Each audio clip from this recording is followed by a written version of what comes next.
ఒక పక్క ladies makeup వేయించుకుంటున్నారు, ఇంకో పక్క జెంట్స్ కార్ రెడీ చేస్తున్నారు. పెళ్లి కూతురేమో పెళ్లి అరేంజ్మెంట్స్ ప్లస్ గౌరీ పూజలో బిజీగా ఉంది. మరి నువ్వేం చేస్తున్నావు అంటే చీర ఒక దగ్గర, జ్యువెలరీ ఒక దగ్గర, మేకప్ ఎక్కడ వేయించుకోవాలో తెలియక ఒక ఎయిర్బిఎన్బి నుంచి ఇంకో ఎయిర్బిఎన్బికి ఖుషి సినిమాలో పవన్ కళ్యాణ్ భూమి కోసం ఎత్తుకుంటూ తిరుగుతున్నాను. మరి అంత టైం వేస్ట్ చేసిన తర్వాత టైంకి మండపానికి ఎందుకు వెళ్తాం? లేట్ గానే వెళ్ళాం. లిటరల్ గా పరిగెత్తుకుంటూ వెళ్ళాను. ఇక్కడ మల్లెపూల స్టేషన్ కూడా పెట్టారు, కానీ మనకి చూసే టైం లేదు, ఎందుకంటే అక్కడ జీలకర్ర బెల్లం పెట్టేస్తున్నారు. ఒక్కసారి వచ్చి పోమా మెరుపుతీగా అన్నట్టుగా ఒక్క గ్లింప్స్ దొరికింది. నేను చూడకపోతే అక్కడ పెళ్ళాగిపోతుందా అంటే, మరి ఇంత దూరం పెళ్లి కోసమే వచ్చాం కదా, చూస్తే అదొక సాటిస్ఫాక్షన్. సరే తాళి కట్టడానికి టైం ఉంది కదా, ఈ లోపల టిఫిన్ చేసి వద్దామంటే టిఫిన్ తిన్నా అక్కడ తాళి కూడా కట్టేస్తున్నారు. ఇంత ఫాస్ట్ గా పెళ్లి అయిపోయిందా? యూజువల్ గా ఒక గంట గ్యాప్ తీసుకుంటారు కదా. ఇలా తాళి కట్టాడో లేదో అలా పెళ్లి కూతురు ఏడడం స్టార్ట్ చేసింది. ఊరుకో ఇప్పుడు ఏడు చేయని లాభం, అంతా అయిపోయింది, ఇప్పుడు ఇంకేం చేయలేం. ఈ బుద్ధి ఏదో పెళ్లికి ముందుంటే ఇంత దూరం వచ్చేది కాదు. హిహి జస్ట్ కిడింగ్, అది ఏడుపు కాదు, ఆనంద పుష్పం. పెళ్ళైపోయింది, బ్రేక్ఫాస్ట్ అయిపోయింది, ఇంకా లంచ్ వరకు మనం ఖాళీ, మనకేం పని లేదు. ఇప్పుడు ఏం చేద్దాం? ఇంత రెడీ అనేందుకు ఖాళీగా ఉంటామా? రీల్స్ చేద్దాం, ఫోటోషూట్ చేద్దాం.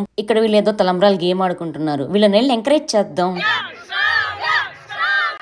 అందరూ మంచిగా బిజీగా హ్యాపీగానే ఉన్నారు, కానీ వీడు మాత్రం నన్ను ఎందుకురా తీసుకొచ్చారు అన్నట్టు చూస్తున్నాడు. వాడికి కూడా ఒక క్యూట్ పెళ్లి డ్రెస్ వేశారు, ముద్దుగున్నాడు కదా. అయిపోయింది, ఇంకా లంచ్ టైం అయిపోయింది. చాలా ఐటమ్స్ పెట్టారు. ఇన్ని రకాల ఐటమ్స్ పెట్టారు ఏంటని నేను షాక్ అయ్యాను. కానీ వీటన్నిటిని మంచిగా ఎంజాయ్ చేస్తూ తినే టైం నాకు లేదు, ఎందుకంటే మాకు ఇంకొక 3 hours లో ఫ్లైట్ ఉంది. ఈ ట్రాఫిక్ లో మాకు ఎయిర్పోర్ట్కి వెళ్ళడానికే 1.5 గంట పడుతుంది. And Houston airport security check లో ఎంత లైన్ ఉంటుందో ask me, I will tell.